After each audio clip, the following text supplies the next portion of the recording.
जय हिंद class. Good morning. अ, ये आज आपका सब्जेक्ट है अर्थशास्त्र। ये क्लास 11th के लिए है। आज हमने प्रदूषण का अर्थ और प्रदूषण के प्रकार पढ़े थे। तो प्रदूषण के अर्थ के बारे में आज हम बात करते हैं। जिस प्रकार हम आसपास देखते हैं, जो चीज़ें हमें गंदगी फैलाती हैं, चीज़ें हमारे लिए उपयुक्त नहीं होती हैं, उसे हम पोल्यूशन का नाम दे देते हैं। पोल्यूशन अगर हम किताबी भाषा में देखें, जैसे जिस एरिया में हम रहते हैं उसे इन्वायरमेंट बोला जाता है। एक विशाल पारितंत्र है। यहाँ पर अनेक प्रकार के जीव जंतु, पेड़ पौधे, घटक रहते हैं। इन सभी घटकों में आपस में की क्रिया प्रक्रिया के कारण संतुलन बना रहता है। आप देखते भी होंगे कि हमने पहले जैव चक्र भी पढ़ा है। तो क्रिया प्रतिक्रिया के कारण एक संतुलन बनाता है। इस संतुलन के बिगड़ने पर जीवों को अपना जीव क्रम चलाने में कठिनाई होती है। किसी पारितंत्र के किसी घटक को कम करने या अधिक करने पर किसी अन्य पदार्थ या पदार्थों की वातावरण में प्रवेश पर्यावरण का प्रदूषण कहलाता है, पोल्यूशन कहलाता है। पोल्यूशन के लिए परिभाषा दे रखी है हमारे पास ओडम की। प्रदूषण हमारी हवा, भूमि, जल के भौतिक, रासायनिक, जैविक लक्षणों के अवांछनीय परिवर्तन और जो मानव जीवन, वन्य जीवों, हमारी औद्योगिक प्रक्रिया, जीव दशाओं के सांस्कृतिक विरासत को हानिकारक रूप में प्रभावित करता है। अर्थात अथवा प्रभावित करेगा, करता है या करेगा, या जो कच्चे पदार्थों के स्रोतों को नष्ट कर सकता है या करेगा। इसके प्रकार की बात करते हैं हम। प्रदूषण के हमारे पास 5 प्रकार हैं। 5 प्रकार जैसे वायु प्रदूषण, जल प्रदूषण, मृदीय मतलब कि मृदा मतलब मिट्टी का जो पोल्यूशन हो रहा है, ध्वनि शोर प्रदूषण, रेडियोधर्मी प्रदूषण। आज सिर्फ हम एक वायु प्रदूषण का टॉपिक इसके अंदर लेकर चलेंगे। वायु प्रदूषण का अर्थ, जैसे कि हम सभी जीव जंतुओं को जीने के लिए ऑक्सीजन की आवश्यकता पड़ती है। तो इसी प्रकार हम वायु प्रदूषण के बारे में बात करते हैं कि ऑक्सीजन को छोड़कर हमारे इन्वायरमेंट में, वायु में किसी भी अन्य गैस की मात्रा संतुलित अनुपात से अधिक हो जाने पर, सभी गैसों का एक अनुपात होता है, जैसे कि नाइट्रोजन 78.21% होती है, और इसी प्रकार से ऑक्सीजन होती है और कार्बन डाइऑक्साइड होती है। यदि किसी अन्य गैस, ऑक्सीजन के अलावा किसी अन्य गैस का संतुलित अनुपात ज़्यादा हो जाए तो हमारी जो वायु होगी, जो आपका आसपास की हवा होगी, वो सांस लेने योग्य नहीं रहती है। अर्थात वो पॉल्यूटेड हो जाती है, प्रदूषित हो जाती है। वायु में किसी भी प्रकार की गैस की वृद्धि, अन्य पदार्थ का समावेश वायु प्रदूषण कहलाता है।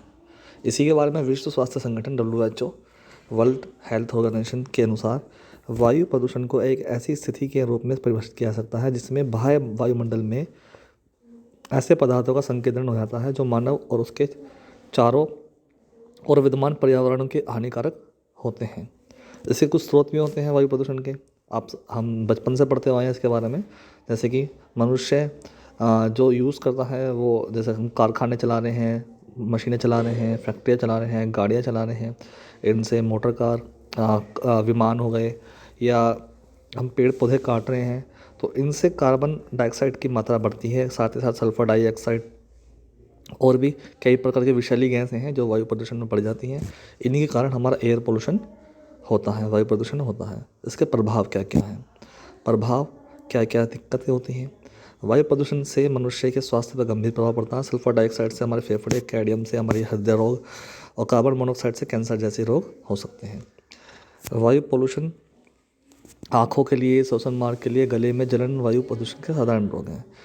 जैसे कि अभी आपने देखा भी था, जब पराली जलाई जाती है तो वायु प्रदूषण बहुत ज़्यादा होता है धुएं की वजह से, और उसी की वजह से हमारी आंखों में चुभन हो जाती है दिवाली के आसपास। वो भी एक वायु पोल्यूशन का एग्जाम्पल है हमारा। पशुओं के फेफड़ों में अनेक बीमारियां धूलकण, सल्फर डाइऑक्साइड से पैदा होती हैं।